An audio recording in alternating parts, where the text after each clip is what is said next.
পরিসরে যেই অভিমতটা ব্যক্ত করছেন এরপরে আমার মনে হয় না আর আমাদের আর কোনো কথা থাকে। ছোট্ট পরিসরে উনি যাই বললেন, আমরা যথেষ্ট আবেগ প্রবণিত হয়ে গেছি। আমার চাচা যে কথাগুলো বলছেন, বিগত দিন এই কার্যক্রম করতে আমরা কোথাও দাঁড়াতে পারি নাই। বিগত সরকার যে প্রধান ছিলেন, যেই মন্ত্রী ছিলেন আমাদের, আমি নামই বলি মোফাজ্জল হোসেন চৌধুরী মায়া, ওনার দ্বারে কাছে কেউ চাপতেই পারে না এই প্রসঙ্গ নিয়ে। উনি গত ট্রামের আগের ট্রামে বরস্টর একবার গিয়া বলছিলেন কেউ চুলকেন না, ওখানে মলম লাগাই দিব। ওনার মতন মানুষ এই সমস্ত বক্তব্য আমাদের বরস্টরের মাটিতে রাখছেন। উনি আমাদের এই চর ওদিকে ডাইভার্ট করার মন হতা। তারপরে আস্তে আস্তে আমরা এই জায়গায় এসে দাঁড়াইছি।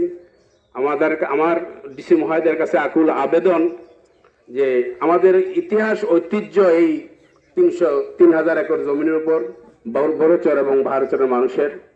আমার বাপদাদার 14 পুরুষের জন্ম এই বাহারচরে। আমাদের যে সম্পত্তি, বাপ দাদা বড় বাপের সম্পত্তি, আমাদের এই সম্পত্তি চলে গেলে আমাদের আর কিছু থাকে না। এখানে ইকোনমিক জোন হোক, নাহলে বিশাল আট্টালিকা হোক, আমাদের তো পাওয়ার কিছু নাই। এখানে সব চলে গেলে তো আমরা এমনি হারা, আমাদের কিছু থাকে না। আপনি বলেন মানুষের একটা কান কাটা গেলে এক কান দুইটা মানুষ হাঁটতে পারে, মানুষের যদি দোনো কান কাটা যায় মানুষ মাঝখানে হাঁটা ছাড়া উপায় নাই।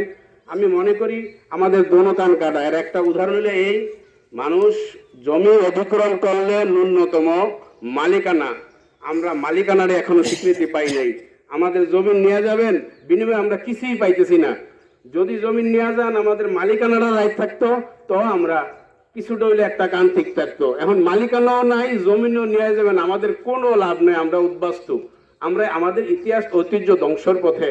আমি মাননীয় ডিসি মহোদয়, আপনি ডিস্ট্রিক্টের মালিক, আপনার কাছে আমার আকুল আবেদন, আপনি জনপ্রতিনিধি যারা আছেন, আমাদের 2 মুরব্বী আছে, আমাদের দেশের রত্ন অ্যাডভোকেট শরীফ মোহাম্মদ ফেরদৌস শাহিন সাহেব, সেলিমুল সালাম, ওনাদের একটু সহায়তা নিয়ে এই চর রক্ষার্থে আপনারা আমাদের পাশে একটু দাঁড়ান।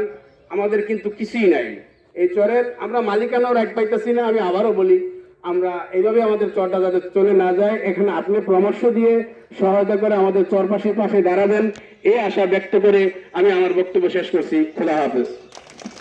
ধন্যবাদ।